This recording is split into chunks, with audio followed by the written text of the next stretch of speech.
আবু জাহরা গোত্রের লোক বলে তুমি মুহাম্মাদের কল্লা কাটতে যাও?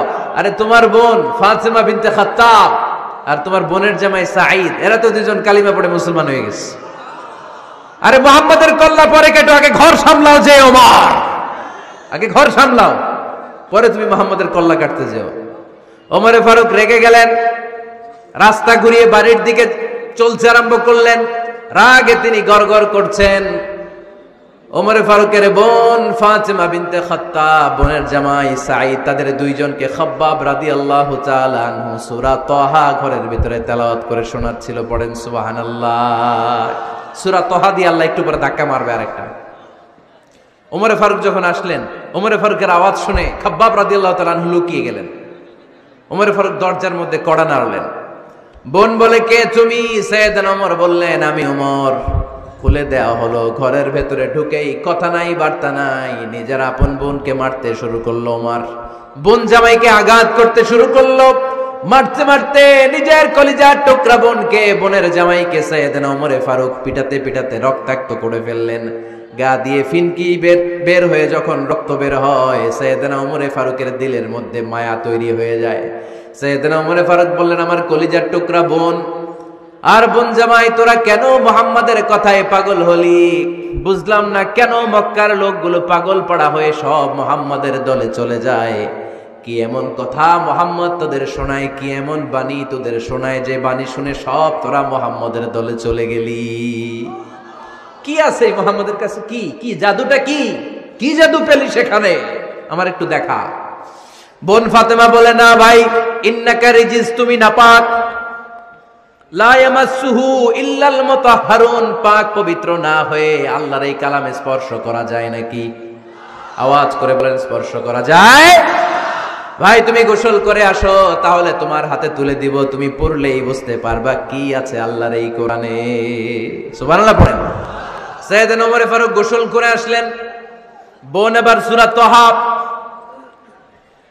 চামড়ার মধ্যে সূরাতু তাহার কিছু অংশ লিখে খাব্বাব রাদিয়াল্লাহু তাআলা আনহু লুকিয়েছিলেন। ওনার হাত থেকে সূরা তাহার অংশটা নিয়ে সাইয়েদনা ওমর ফারুকের বোন ওমর ফারুকের হাতে দিয়ে বলল, ভাই তুমি আসার আগে এই অংশটা সবাই মিলে তেলাওয়াত করছিলাম। ওমর ফারুকের হৃদয়টা তখন একেবারে নরম, কারণ আগে ধাক্কা খাইছে কয়টা?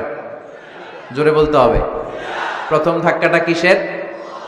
হ্যাঁ, দোয়া। দ্বিতীয়টা হাক্কা, সূরার নাম হাক্কা দিয়ে দিছেন আল্লাহ ধাক্কা। এবার দিবে সূরা তাহার ধাক্কা। ওমর ফারুক হাতে নিলেন। খুব ভালো আরবি জানতেন, চমৎকার আরবির অর্থ বুঝতেন, কারণ আরবি ভাষাভাষী মানুষ।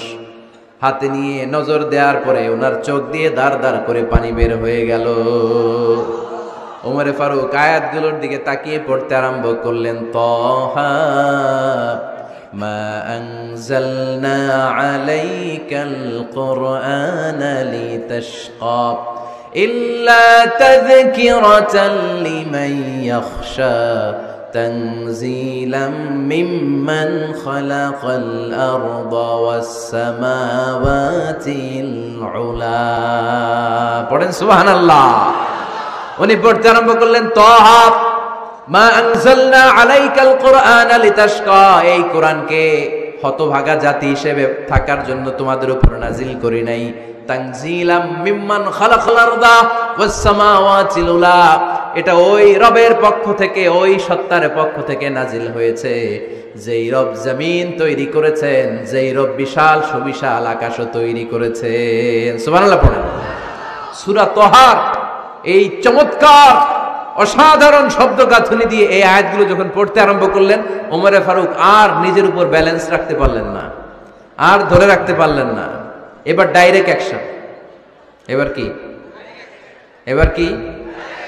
3 নাম্বার ধাক্কা খেয়ে, সূরা তাহার ধাক্কা খেয়ে আর সামলাতে পারলেন না, পাগলের মতো হয়ে গেলেন। বলতে আরম্ভ করলেন, আইনা মুহাম্মদ, মুহাম্মদ কোথায়?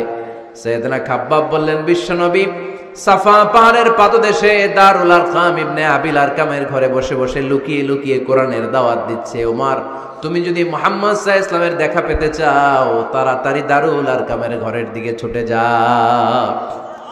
ওমর ফারুক তলোয়ার নিয়ে ছুটলেন, পাগলের মতো ছুটলেন, আর ধৈর্য ধারণ করতে পারেন না। বিশ্বনবীর নূরানি চেহারাটা একবার দেখার জন্য পাগলের মতো ছুটতে আরম্ভ করলেন। ওমরে ফারুককে দারুল আরকামের কাছে আসতে দেখে বিশ্বনবীর চাচা হামজা ইবনে আব্দুল মুত্তালিব এসে বলে, নবী তাড়াতাড়ি দারুল আরকামের ঘর থেকে আপনি পালিয়ে অন্য কোথাও চলে যান। ওই যে ওমর ইবনে খাত্তাব নাঙ্গা তলোয়ার নিয়ে আপনার উপর আক্রমণ করার জন্য ছুটে আসছে গো নবী। বিশ্বনবী বললেন, ও আমার সাহাবারা, ও আমার চাচা হামজা, সবাই আপনারা সরে যান, ওমর রে আসতে দেন, ওমর রে বাধা দিয়েন না। কারণ কিছুদিন আগে তাহাজ্জুদের নামাজ পড়ে আমি আল্লাহর কাছে একটা বিশেষ দোয়া করেছি, আমার মন বলছে ওই দোয়াটা আল্লাহ কবুল করতে শুরু করেছে।